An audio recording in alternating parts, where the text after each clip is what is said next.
Gak sih kalian ngerasa kenapa dalam Islam itu banyak banget aturannya? Harus ini, gak boleh itu. Kira-kira apa ya tujuannya? Dalam kajian Islam ada satu konsep penting yang dapat menjawab itu semua, yang namanya maqasid syariah atau tujuan-tujuan syariah. Jadi aturan-aturan tadi bukan hanya sekedar aturan biasa, melainkan punya tujuan besar, yakni untuk menjaga kehidupan kita sebagai manusia. Para ulama seperti Abu Hamid Al-Ghazali menjelaskan bahwa ada 5 hal yang menjadi aturan dalam agama Islam. Nah, menariknya, kelima hal tersebut ternyata sangat dekat dengan kehidupan kita sehari-hari. Lalu apa sih 5 hal tersebut? Pertama, yakni hifdzin atau menjaga agama. Seringkali kita pikir bahwa menjaga agama ini adalah tentang ibadah, sholat, zikir, salawat, dan lain sebagainya. Padahal maknanya lebih luas dari itu. Menjaga agama juga tentang kejujuran, amanah, dan juga cara kita bersikap dalam kehidupan sehari-hari. Jadi, kalau kita jujur dalam pekerjaan dan tidak curang, itu artinya kita juga sedang menjaga agama kita. Lalu yang kedua adalah hifdzun nafs atau menjaga jiwa, yakni menjaga kehidupan kita baik secara fisik maupun secara mental. Tidak hanya sekedar tidak menyakiti orang lain, tetapi juga menjaga diri kita sendiri, baik dari segi kesehatan, keselamatan, bahkan kesehatan mental. Karena dalam Islam, hidup itu sangatlah berharga. Selanjutnya ada hifdzul akal atau menjaga akal. Kenapa menjaga akal ini penting banget di zaman sekarang? Karena tentunya akal itu harus dijaga dengan cara belajar, dengan berpikir, dan dengan tidak mudah menerima informasi yang bertebaran. Makanya menyebarkan hoaks itu juga salah satu hal yang bertentangan dengan tujuan syariat.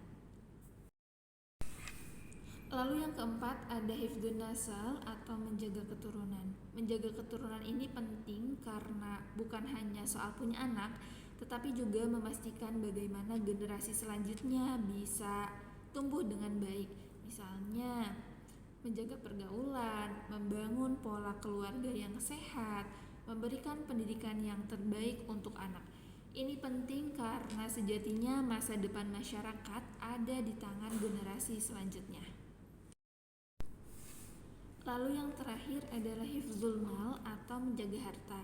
Islam tidak melarang kita untuk mencari rizki atau mencari harta, tetapi ia mengajarkan bagaimana kita mendapatkan harta dengan jalan yang baik dan benar, seperti mendapatkan rizki yang halal, tidak berlebihan atau tidak boros, menjauhi hal-hal yang dilarang seperti riba, gharar, maisir, dan lain sebagainya, serta mengajarkan kita untuk memberikan sebagian harta kita dalam bentuk zakat, infak, dan juga sedekah. Maka dari itu, Islam mengajarkan bahwa harta tidak hanya untuk diri sendiri, melainkan harta juga punya fungsi sosial. Dalam praktiknya, maqasid syariah juga diterapkan dalam metode seperti istislah atau mempertimbangkan kemaslahatan dalam penetapan hukum. Metode ini menunjukkan bahwa Islam bersifat fleksibel namun masih memiliki prinsip-prinsip yang kuat. Lalu bagaimana sih praktik nyata dalam kehidupan sehari-hari yang menggunakan prinsip-prinsip maqasid syariah, terkhususnya dalam bertransaksi muamalah? Contohnya, perbankan syariah memberikan pembiayaan dengan prinsip bagi hasil kepada para calon nasabah dengan tujuan untuk menjaga agama atau hifdzin.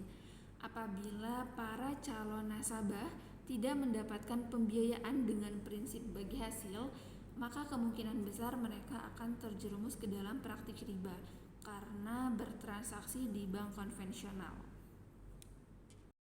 Pembiayaan yang berprinsip bagi hasil kepada para calon nasabah, khususnya nasabah muslim, bersifat kuliah karena menyangkut kepentingan menjaga keturunan, harta, dan juga akal.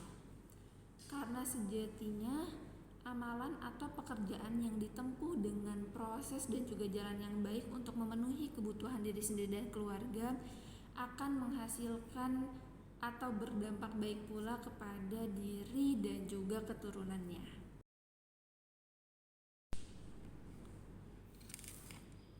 Jadi kalau kita lihat sebenarnya maqasid syariah itu bukan sesuatu yang jauh dan juga rumit, melainkan cara Islam untuk menjaga kita sebagai manusia, menjaga untuk menjadi manusia yang lebih seimbang, lebih baik, dan tentunya lebih berkah. Semoga ini bisa menjadi cara kita melihat Islam, bahwa Islam bukan hanya sekedar aturan tetapi juga jalan hidup. Wallahu a'lam.